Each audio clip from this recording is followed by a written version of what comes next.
E aí, gente, do Enem Science aqui. Esse episódio 104 do Enem Science Podcast. A gente vai falar sobre um tema diferente. Uma pequena série. Eu já falei sobre matemática, sobre física, e agora filosofia da biologia, né? E o livro que eu vou usar é um chamado Biological Thermodynamics, ou Termodinâmica da Biologia. Tá na descrição, o autor e tudo.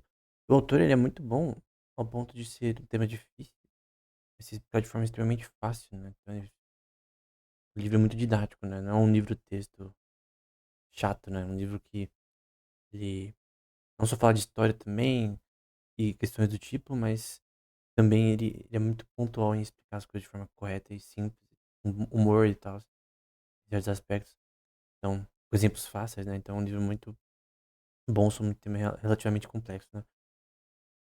Obviamente, filosofia da biologia não é só para termodinâmica, né? Vai para vários temas. Tem, por exemplo, associado a emergency, é um tema específico que a gente pode tratar posteriormente em outro episódio. Vai falar sobre aspectos da teoria da evolução, é, e várias questões associadas a isso, né? Mas não vai ser o ponto aqui. Então, o foco aqui vai ser um pouco de termodinâmica, ao menos nessa aula, né? Então, a primeira coisa que a gente tem que entender é que, no ponto de vista termodinâmico, a gente tá falando sobre energia, né? Então, por exemplo, no começo do livro, o autor já vai falar um pouco sobre a energia que vem do Sol, né? Então, então o Sol, né? Para nós, né? O primeiro ponto na forma que Deus criou, né? Energia que vem até nós e para não só nós seres humanos, né, mas para a matéria orgânica no geral. Basicamente, a energia que vem para nós do Sol é filtrada e tal, pelo campo eletromagnético da Terra, etc. É 5. Opa, eu tô com o mouse. É 5 vezes 10 elevado a 18 MJ. J é de joules, né? Não é MJ, não. Por ano, elevado a menos um. Sendo assim, 1,7 vezes 10 elevado a 17 joules por segundo. Vem até nós, que chega até nós. Tem parte que é refletida pelas nuvens.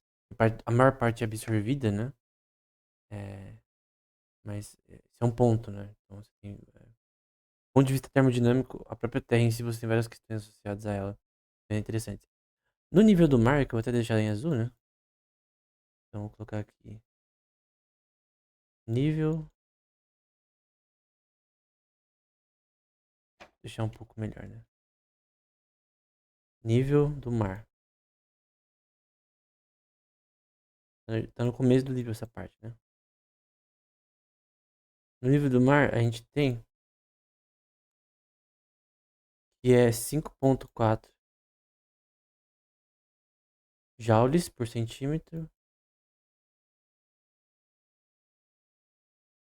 menos 2 elevado a menos 2 menos.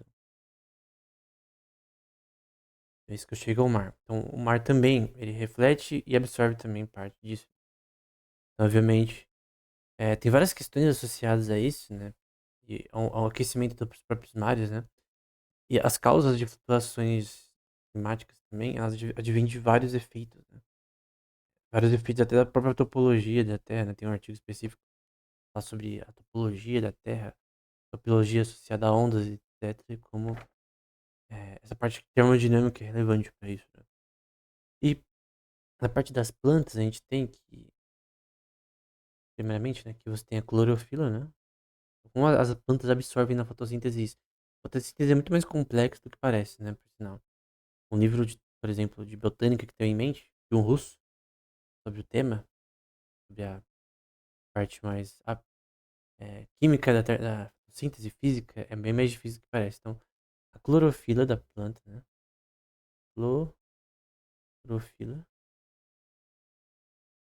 Cloro... Calma aí, eu escrevi errado já. Tô vendo com o mouse aqui. clorofila da planta. Você tem a superfície da mesma, né? Por exemplo, tem uma folha aqui. Tem a superfície da mesma. E você tem o que é chamado quantum tunneling associado à passagem de energia nesse contexto. Você tem uma eficiência energética, né? Associado ao transporte de energia ao passar pela clorofila, né? Isso daqui é extremamente importante na prática, né? Quantum tunneling é o nome. Então é aquela quantum biology, né? E ela absorve luz vermelha em frequências, né? Então a frequência vermelha e azul. Eu lembro de fazer um curso sobre botânica, chama What the Plant Knows, que uma planta sabe, tá no Coursera. Então, se você quiser ir no Coursera, What the Plant Knows, é assim, curso. Na verdade, com, né? Por... Eu lembro de fazer esse curso depois de ler uma passagem de Segunda Reis. Diz que Salomão, ele começou a estudar sobre fauna, biologia, etc, sobre ecologia, de certa forma, tô parafraseando, né? Eu li essa passagem na Bíblia e aí eu tive interesse, né, de saber mais sobre biologia, né, etc. Por conta dessa passagem. Então, essa passagem é que me fez me interessar anos atrás por biologia, né? Então, e uma coisa que eu aprendi nesse curso é que as plantas absorvem luz vermelha e azul, né? Que é básico.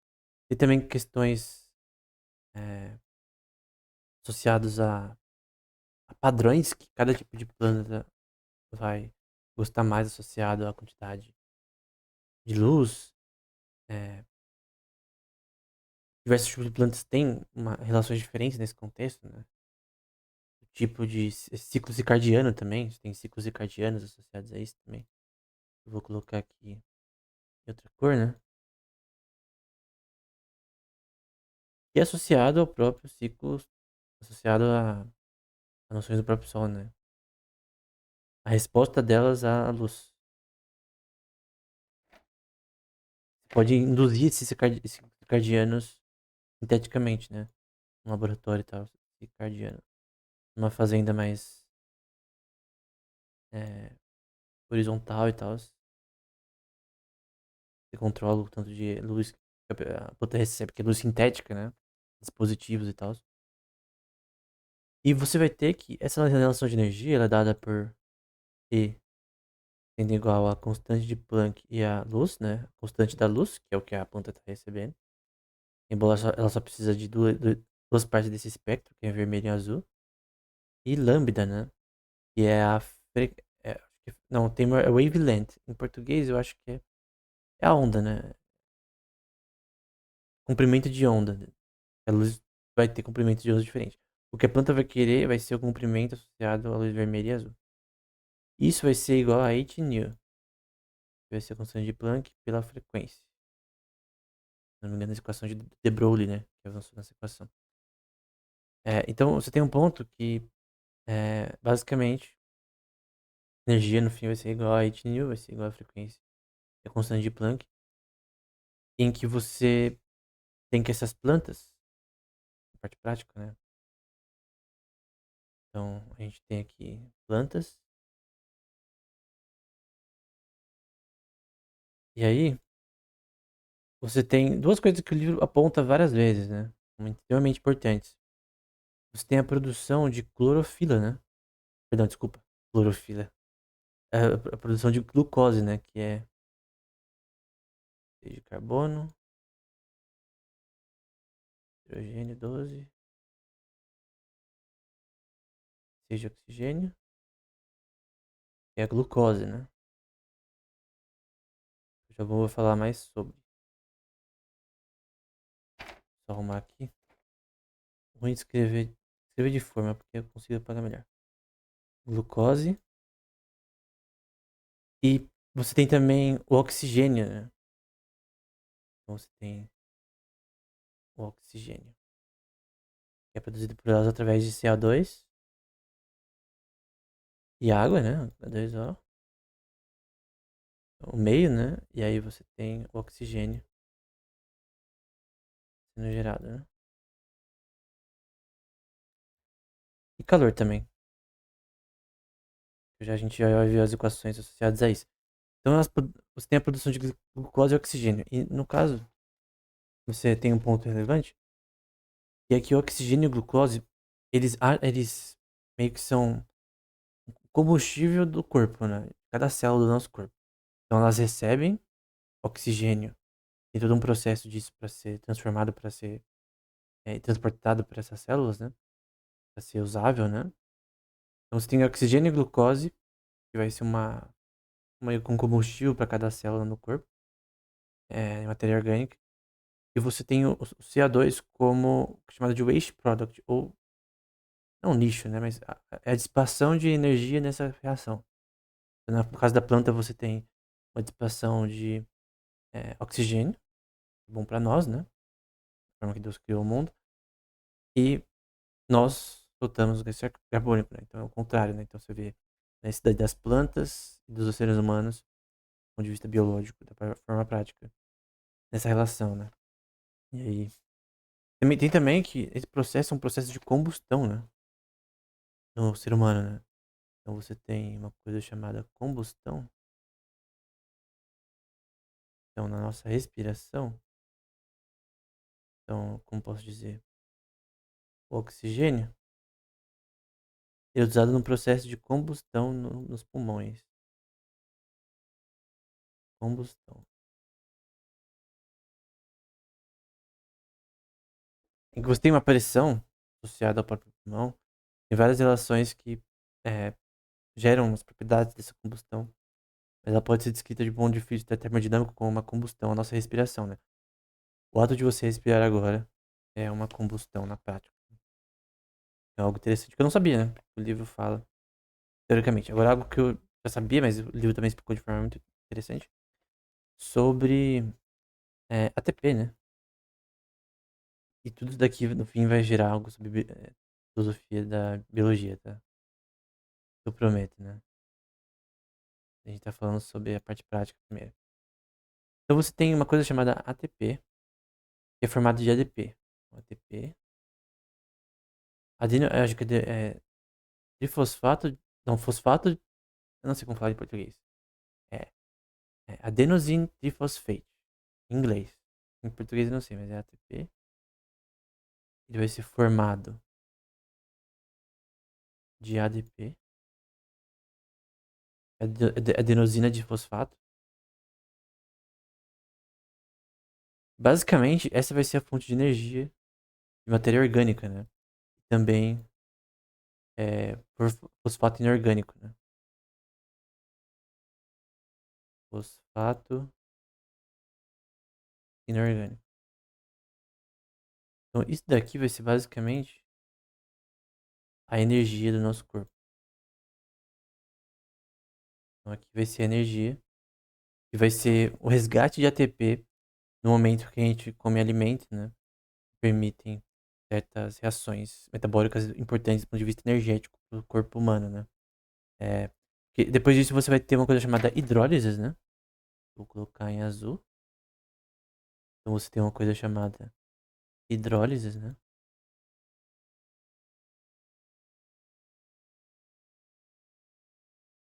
Então, e essa hidrólise, ela vai ser de ATP para ADP. Para tudo que tá aqui em cima, né? Então, ela que vai fazer a transformação inicial ali, né? E a equação dessa hidrólise, né? Ela é dada por, deixa eu ir em vermelho. O ATP, vou fazer de novo. Dada pelo ATP, mais a água, né? Tem a ver com água. É mais do que isso, tá? É muito mais complexo do que isso, mas aí você tem a produção de ADP, que é uma decomposição, não é decomposição, é uma quebra de componentes, né? Não sei, não lembro o termo exato, né? Mas é para ADP, que é adenosina de fosfato, mais o fosfato é, inorgânico, que é dado por PI, Fosfato inorgânico. É que fosfato em inglês é fosfate, com P, né? Com PH. E mais energia. Então essa é a reação química principal, mas é muito mais que isso, tá?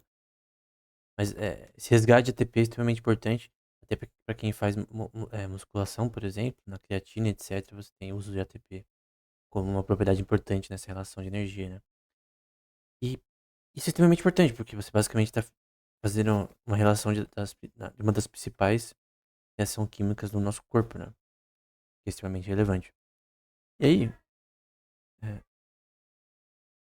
você vai ter várias questões associadas a esse tema aqui, associadas às três leis da termodinâmica, né? Então, vou colocar aqui três leis.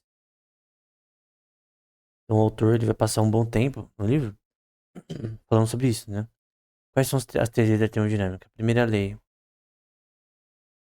diz que você não pode criar ou destruir matéria. Então, é impossibilidade, né? É impossível, no geral. É uma generalização, né? Vou colocar aqui, criar ou destruir matéria. Então, na física nada se perde. Eu lembro do meu professor, o Marcão ali é o diretor também da escola que eu estudava. Ele ensinava tudo, cara. Ele dava aula de tudo. E também química, ele falava. Tem uma vez que eu lembrei, né? Que ele falou sobre Lavoisier. Aquela famosa citação, né? Que na química nada se perde, na física também, né? Tudo se transforma, né? Que no fim é a lei de conservação de energia posteriormente. Então, por isso, né? E o autor ele fala, né, que é uma questão experimental, né? Pode demonstrar isso. O que pode ser um problema para isso, que eu já falei em várias questões, é o paradoxo do buraco negro. Então, no paradoxo do buraco negro, Black Hole Paradox, né? BH, né? Black Hole, buraco negro, do Hawking, né? Você tem o que é chamado de radiação de Hawking, que eu vi até num filme ontem, que é o Planeta do Tesouro, né? Eu não sabia até agora disso, eu já vi esse filme várias vezes, mas na parte que duas estrelas se fundem, né? E criam um buraco negro e depois entrar numa supernova, essas estrelas, você tem a radiação de Hawking que faz eles saírem de lá, né? No filme Planeta do Tesouro da Disney e tal. E isso é radiação de Hawking, né? Um exemplo num filme, né? Obviamente totalmente fictício, mas de um efeito que existe, né? Que é a radiação de Hawking. Né? Basicamente a noção é que se o paradoxo da informação do buraco negro você tem que a informação aqui é destruída ou não nesse contexto.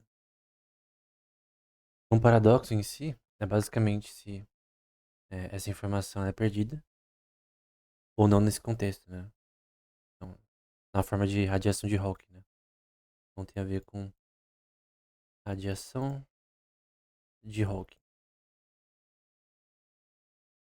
Eu pessoalmente sou da posição de que a informação nesse contexto é, é parcialmente destruída. Parcialmente. Não totalmente, mas parcialmente. Obviamente não é totalmente destruída. Informação que entra no mesmo, né? Mas enfim. É um, seria uma violação da primeira lei da termodinâmica, o paradoxo do buraco negro, enfim. A segunda lei diz que a entropia no sistema tende a crescer. Então, ela tende, no geral, a ser maior que zero. E crescer continuamente. A gente vai ver isso posteriormente. E a terceira lei fala que um corpo, vamos supor, numa temperatura de menos 273 graus, que é o zero absoluto, ele vai ter que a sua entropia, vou chamar aqui de entropia, vai tender a ser zero, né? E a mudança dele vai tender, né? Uma aproximação, ele vai tender a ser zero. Literalmente vai ser zero, ele vai tender, em geral, a ser zero. É, a gente vai ver isso com alguns exemplos, né? Então, aí tem um que é chamado de Lei de Carnot. Não é Cournot, nem, mas é Carnot com A, né? Eu achei bem interessante citar no livro, de um francês, né? Aos 28 anos escreveu essa questão. Imagina uma máquina, né? E essa máquina, ela é reversível, né? Eu já vou falar sobre isso. Então, Carnot. Acho que tem que ser um R aqui, né? Não um N. Então, Carnot. É a lei de Carnot, né? Carnot Law. Basicamente, você vai ter que... A eficiência eta desse sistema, ela vai ser 1 menos T1, que é, do ponto de vista prático, a temperatura do sistema, só que a parte fria, né? Vou aqui, assim, depois eu coloco o termo. Dividido por T2, que é a parte quente. Aqui é a parte fria. E aqui é a parte quente. O que significa isso daqui? Que basicamente você vai ter que, em qualquer tipo de máquina termodinâmica, a eficiência dela, ela vai ser dada pela relação de uma máquina reversível, né? E produção de trabalho que você vai fazer, que vai gerar calor, né? Vai gerar através de. Pode usar, por exemplo, carvão. Você, então, dar exemplos aqui, né? Você pode usar nessa reação, né? Carvão, pode usar gás natural. Se você quiser. O ponto é que termodinamicamente você tem uma eficiência e perda, nesse caso, de eficiência máxima possível nessa troca, né? Em qualquer tipo de operação termodinâmica, né? E tem a relação irreversível, né? Em que você vai ter que eta vai ser menor que 1 menos T1 menos T2. É a mesma coisa, né? Aqui é uma reação irreversível. Então a eficiência em joules, né? Então eficiência em trabalho, né? Que é W aqui, work. Trabalho na termodinâmica é literalmente a produção de algo através, nesse caso, de uma máquina específica. Pode ser a máquina de vapor, por exemplo, não importa. Pode ser o seu PS4, né? O seu PS5, ele tem uma dissipação de calor, que eu já vou falar sobre, e perda de eficiência. Essa relação de eficiência ela pode ser vista também pelo mínimo de dissipação de energia que você tem no sistema, que é dada pelo limite de Landauer, né? Vou colocar aqui na esquerda. Então você tem que chamar de limite de Landauer. Na quântica a gente tem que falar bastante sobre isso, na computação quântica, né? Que é o limite de Landauer na computação clássica, né? Você tem que. O mínimo de dissipação de energia de sistema vai ser a constância de Boltzmann para gases, né? A temperatura T do sistema e o logaritmo natural de 2. Então, para você gerar bits de informação computacionalmente, o mínimo que você precisa de dissipação de energia, ou seja, energia que você não vai usar, que é perdida. É isso que a máquina de Carnot fala. Ela fala que parte da informação vai ser perdida, que você poderia usar para gerar trabalho, para gerar W. O W é o que de fato você quer para você gerar, é, nesse caso de uma máquina que tem uma eficiência, por exemplo, associada ao próprio computador. O seu computador, ele é uma máquina termodinâmica. Ele precisa de uma temperatura para ele operar, que não pode ser muito acima, nem muito abaixo, se necessário. Ele precisa do cooler, né, para você não permitir que esquente demais os componentes ali do processador, etc. Para resfriar a temperatura, porque por que gera temperatura? Porque para você gerar informação do ponto de vista computacional, para você, por exemplo, rodar um jogo, rodar um Super Nintendo no seu computador, rodar um GTA, quanto mais pixels na tela, mais trabalho. Então, vou colocar aqui. Quanto. Vamos supor que a soma dos polígonos na tela seja de sigma pi. Pi é polígono. Aqui são os polígonos na tela. E você vai ter que. Vamos supor que isso daqui eu vou chamar de. Opa. Eu nunca uso branco aqui nessa parte. Vamos supor que eu vou chamar agora daqui de P só. P grande. É, se eu ter, por exemplo, que P1 for maior que P2, quer dizer que eu tô falando de um processo no Windows, no Linux, não importa. Necessita de mais polígonos, né? Então eu posso dizer que a necessidade de W, né, de joules por segundo do processador de rodar vai ser maior. Meu W, ele vai ser maior associado a P1, vamos supor, rodar GTA V, ou seja, GTA V. De mais polígonos na tela, de shaders, várias coisas que são informação na prática computacionalmente. E para gerar W2, você precisava de menos, por exemplo, um Super Mario World. Então o ponto é que é óbvio que a quantidade de informação na tela ela é processada no seu processador, na sua placa de vídeo, através da sua memória RAM para alocar memória, etc. Mas tudo aqui é informação física que opera virtualmente na sua tela. E essa informação você precisa de trabalho em joules, né, para gerar ela. E o mínimo necessário de dissipação de energia perdida aqui é a constante de Boltzmann pela temperatura e logaritmo de 2. Então, você vê que a temperatura também tem um ponto importante aqui como variável em que o seu sistema opera. Isso para um computador reversível, tá? Computadores quânticos, por exemplo, eles são ditos como irreversíveis. E o próprio corpo humano, biologicamente, também de animais, parte de vista metabólica, né? Então, essa aqui é uma computação reversível. Na computação quântica, a gente tem uma computação irreversível em que a eficiência do Midland-Hour é inferior à eficiência de um computador quântico, porque ele teoricamente é mais eficiente energeticamente. E ele tem essa noção de irreversibilidade nesse contexto. Bom, então a máquina de Carnot é isso. É sobre eficiência associado às transições aí de operações termodinâmicas numa máquina. Vamos para essas operações em si, né? Vamos dar uns exemplos. Você tem o que é chamado de entalpia, né? Então, vamos para algumas equações. Primeiro, eu vou falar sobre o joules em si, a notação do autor aí tá na descrição. Eu ponho embaixo mesmo. Você vai ter que em joules W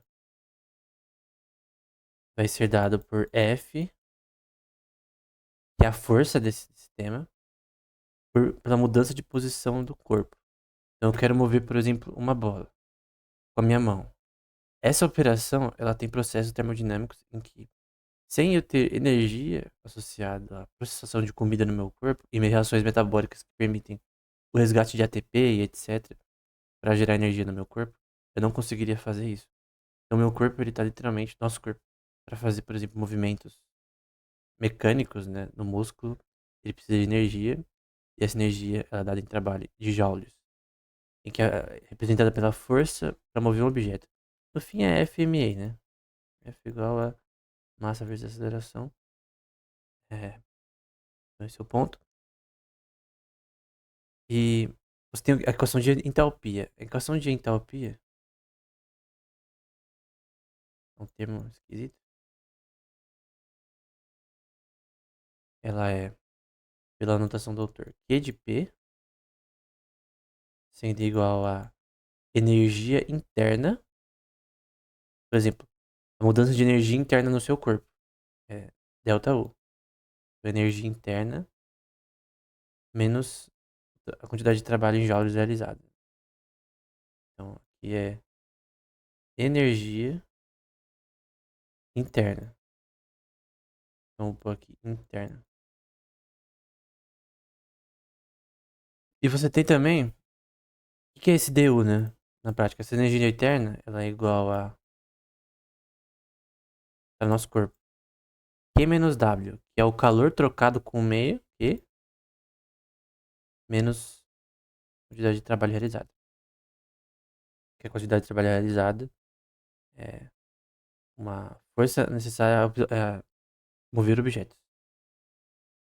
É muito mais complexo quando vai pra parte química, mas enfim, não vamos entrar nisso. E aí, a equação de entalpia vai ser, no caso, delta de H vai ser igual a, para gases, né? A energia interna de um sistema, a mudança de energia interna, acho que é delta. Delta poderia ser isso daqui também, mas enfim. A mudança, porque você tem que entender que isso aqui muda ao longo do tempo. Então, em delta U é isso aqui. E aí você vai ter a mudança de três coisas, né? Que é eta e R, em que R é a constante universal de gases. E eta é esse eta porque o primeiro é o gás ideal. Então tem o gás ideal eta. R é o constante para gases e temperatura. Então, gás ideal aqui, né? Inicialmente. E R é a constante universal de gases. Então, constante de gases. Universal. Não confunda com constante de Boltzmann, tá? Necessariamente. E a constante de gases é 8 aproximadamente, né? 8,314,5 Kelvin menos um. K menos um. Assim, as fórmulas, elas não são complexas na química, por sinal. Depois você só coloca as coisas na ordem certa. Não é difícil, nem em outras áreas, tá? Mas aqui não é complexo. Quando você vai pra neurociência computacional, o negócio fica louco. Isso aqui tá no nível easy ainda. É...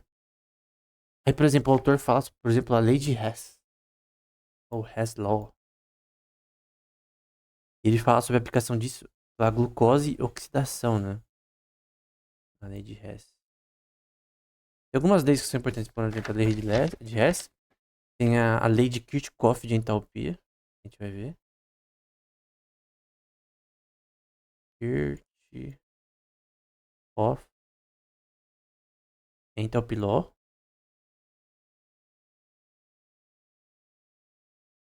E outras coisas também são relevantes nesse contexto, né?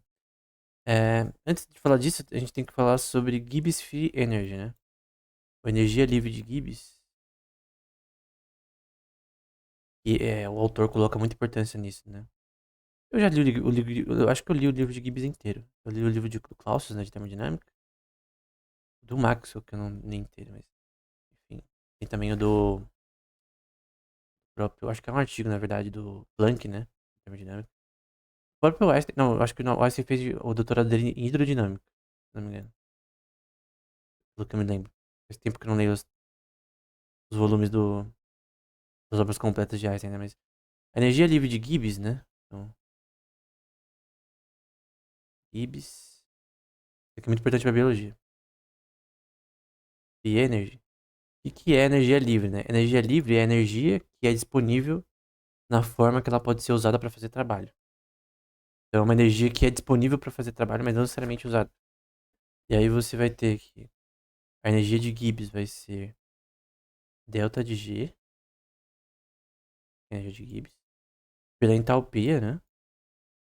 Que é a equação que a gente viu aqui, né?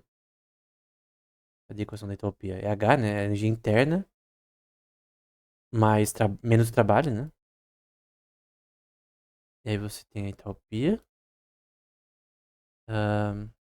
menos temperatura e a mudança de entropia nesse sistema. Então esse delta S, o S é entropia. Por que S? Não sei. No livro do Clausius também é S, se não me engano. A temperatura em Kelvin, tá? Não é em Celsius. Aqui a gente só usa Kelvin. É o jeito que eu uso. No fim é na mesma merda, né? Mas enfim. Dá pra você fazer a conversão.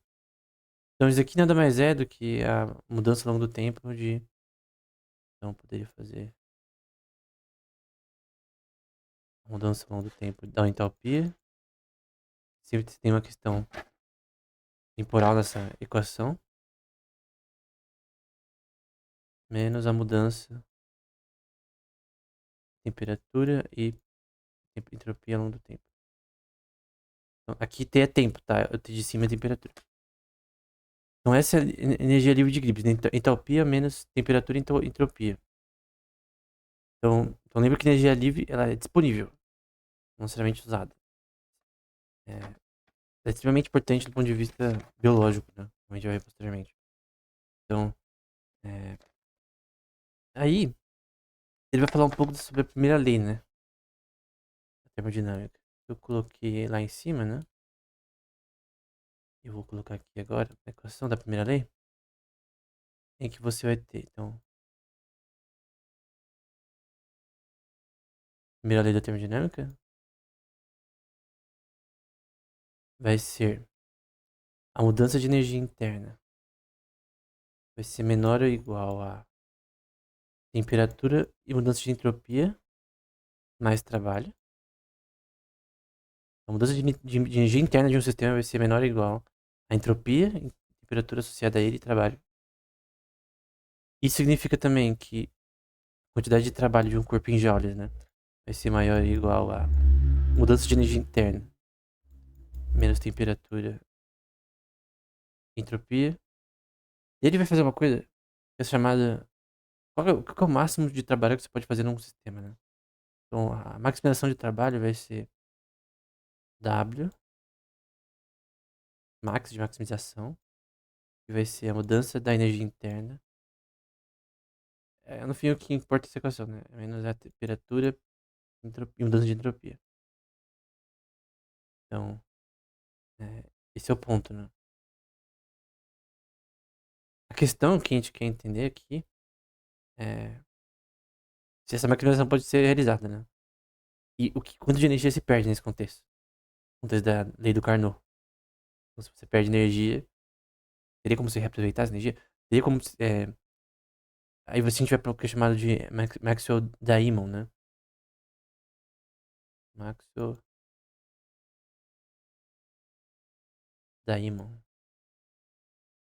Seria um agente capaz de burlar as leis da termodinâmica para um experimento. Que eu não vou explicar aqui no momento, mas que basicamente você é, tenta fazer o máximo que não tenha dissipação, perda de trabalho nesse contexto, em joules. Você tem uma eficiência perfeita nessa operação termodinâmica, né? É chamado de Max Diamond, né? É impossível, mas é uma possível violação da termodinâmica experimental. Um experimento de pensamento associado a isso, né? E aí, é, você tem, por exemplo, que a dissipação, então, em outras palavras também, a conversão de calor para trabalho é de W menos Q. W é menor que Q, né? Tem que Q é a quantidade de calor em si gerada. Então, é o calor em si. E W é o que vai ser usado em si. Então, por exemplo, eu tenho o seu PS4, por exemplo. O Pro. Eu sei que o Pro ele superaquece. Tem jogo, por exemplo, que o Pro já desligou. PS4 Pro, um jogo específico, Dauntless, né? Ele desligava num boss específico, né? Dauntless. Ele falava que tava muito quente e desligava. Então, algum processo no jogo, não otimizado, não sei. Quando você. Quando o boss ele fazia um golpe assim, mirabolante, né? E aí ele desligava, né? Ele superaquecia. Então, o grande ponto é que você não tem como criar uma máquina termodinamicamente 100% eficiente, né? Tem um artigo aqui que eu vou deixar na descrição, chamado Fundamento da Termodinâmica, né? Ele vai falar uma frase de Planck, né? Basicamente diz que é impossível para um sistema receber uma dada quantidade de calor de um reservatório de alta temperatura e prover a mesma quantidade pro mesmo, né? Então, eu tenho, por exemplo, dois líquidos, um mais quente e um frio. O frio não vai transferir pro quente. é o quente que vai transferir pro frio e, eventualmente, os dois vão ficar em equilíbrio. Ele vai dizer, enquanto o sistema convertendo o trabalho para uma transferência de energia equivalente, é possível, de calor, né? Um conversor de calor para uma transferência de energia equivalente, trabalho é impossível. De certa forma, é você criar um sistema termodinâmico, né? Chamado de heat engine, né? É, com umas 100% de eficiência, né? Seria a máquina de Carnot, né? Você criar uma máquina de Carnot no momento é impossível, né? Na verdade, é impossível. Então, você sempre vai ter uma perda de eficiência termodinâmica em qualquer tipo de máquina, qualquer tipo de sistema computacional, mesmo computação neuromórfica, computação clássica de Von-Neumann, ou computação quântica, né? Embora na quântica você tenha um sistema irreversível, permite mais eficiência energética, né? E até o próprio computador neuromórfico, né? Que usa uma coisa chamada main resistor, né? Também tem uma capacidade de processamento que demanda menos energia.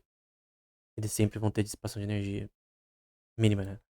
Seja no limite de Landauer para física, para computação clássica, ou outros limites, né, como a Raleigh bound, etc, para quântica, né? Então, esse é o ponto, né? Então, sempre W vai ser menor que Q. Outro ponto é que é associada à perda de energia. Você vai ter que a perda vai ser associada à transferência de, associada a quente para frio, que a gente já viu aqui na máquina de Carnot, né? Então, a perda em si, a perda da máquina de Carnot vai ser EW, não de waste, né? Não vai confundir com trabalho. E aí você vai ter a quantidade de calor transferida, TR, quantidade de frio, né? Cold e quente. De hot, né? Quente. Então, nessa transferência de calor você vai perder informação. Em trabalho. E a informação não se perde, obviamente, lei da conservação de energia na física. Mas a máquina em si, ela não vai ter eficiência em gerar. Por exemplo, o próprio termostato, um aquecedor, um, qualquer tipo de máquina nesse sentido, um próprio refrigerador, eles nunca vão ter eficiência termal de 100%, isso é óbvio, né? Outra forma de descrever essa equação, vou colocar aqui em vermelho, é a equação de Clausius original, né? A entropia, ela é dada por... eu tô pegando um PDF básico de um livro-texto sobre isso, vai dar por o sistema S2 menos S1, dois sistemas, a troca de calor entre ambos, vai ser uma integral que vai de 1 até 2, né? O sistema 1 até 2. E você vai ter a troca de calor entre ambos, que vai ser delta de Q, dividido pela temperatura absoluta. Então aqui, temperatura absoluta. E para um sistema, para um ciclo já fechado disso, que é uma integral com tem uma bolinha no meio, você vai ter que isso vai ser igual a troca de calor em si entre ambos os corpos e temperatura absoluta. Que vai ser menor ou igual a zero. Vai ser igual a zero para um sistema reversível e menor que zero para um sistema irreversível. Então aqui é a diferença de troca de calor de um corpo pela temperatura absoluta do mesmo. Essa é a entropia de Clausius, né? Embora no livro original do Clausius, ele expande vários contextos essa equação. Muito interessante o livro do Clausius original. Termodinâmica, né? É, então esse é o ponto, né? Então, a entropia em si vai ser sempre crescente. É a segunda lei da termodinâmica. Embora o autor do livro questão que a gente está falando sobre, ele fala sobre essa questão. Por exemplo, na física a gente sabe, a entropia do universo ela tende a ser, pela segunda lei, sempre crescer, né? Ela sempre, não só maior que zero, mas ela tende a crescer. A de infinito.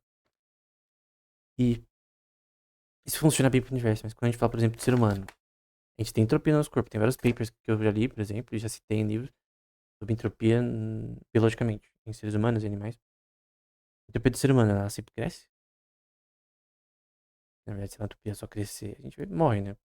Termodinamicamente, a gente tem que manter uma certa temperatura, uma certa funções metabólicas que dependem de funções irreversíveis, né? Então, no corpo humano, nosso corpo, ele opera termodinamicamente de forma irreversível. Diferente do seu PS4, que ele opera de forma reversível. Seu computador, celular. Então, nosso corpo, ele tem operações físicas, metabólicas, que no geral são irreversíveis, do ponto de vista termodinâmico, né? Nesse contexto, na equação de Clausius vai ser menor que zero, né? O corpo humano. Sendo associado ao corpo humano também, o que é chamado de negentropy, né? Que eu vou colocar aqui em cima. Tem um livro do Schrödinger, que se chama, eu recomendo muito a leitura, What is Life? É sobre filosofia da química, da física, você pensar, principalmente da química, da biologia, do Schrödinger, o mesmo cara da equação de Schrödinger. Ele escreveu esse livro, tem muita besteira também que ele fala, né? Umas coisas nada a ver, tipo, filosofou demais até às vezes. Mas ele fala sobre uma coisa chamada negentropy, né? A primeira vez que eu vi esse termo. Negentropy é literalmente entropia negativa. E ele fala sobre isso no ser humano, né? Eu já vi alguns artigos de negentropy, até tentar medir isso no ser humano. Mas basicamente, é a noção que a gente tem uma entropia negativa associada a um corpo biológico. E como que a gente cria essa noção paradoxal, né? Que você tem alguém falando sobre negentropy e a segunda lei da termodinâmica, que a entropia sempre cresce num corpo. É, obviamente, quando por exemplo, um pássaro ele morre, por exemplo. É, termodinamicamente, a produção de calor que ele tinha antes, ela é menor. Obviamente não se perde totalmente, porque aquele corpo ainda ela está no ambiente, tem uma certa temperatura, e aquele corpo que vai se degradar eventualmente na terra, né? Vamos supor que o passarinho morreu, caiu da árvore e cai no chão. Obviamente, ele não vai ser deletado da existência, né? Ele vai ser, o seu corpo vai se degradar e se biodegradar, né? Ele vai a informação em si não vai se perder, as moléculas ali presentes, mas o grande ponto é que termodinamicamente ele entrou em estado de negentropia, né? No caso, ele não produz mais calor. Ele, ele agora fica em equilíbrio com o mundo ao seu redor, do ponto de vista termodinâmico, né?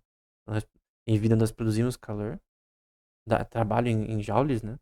Nosso corpo ele precisa de joules por segundo para operar, do ponto de vista metabólico. E no fim da vida nós temos um equilíbrio termodinâmico, né?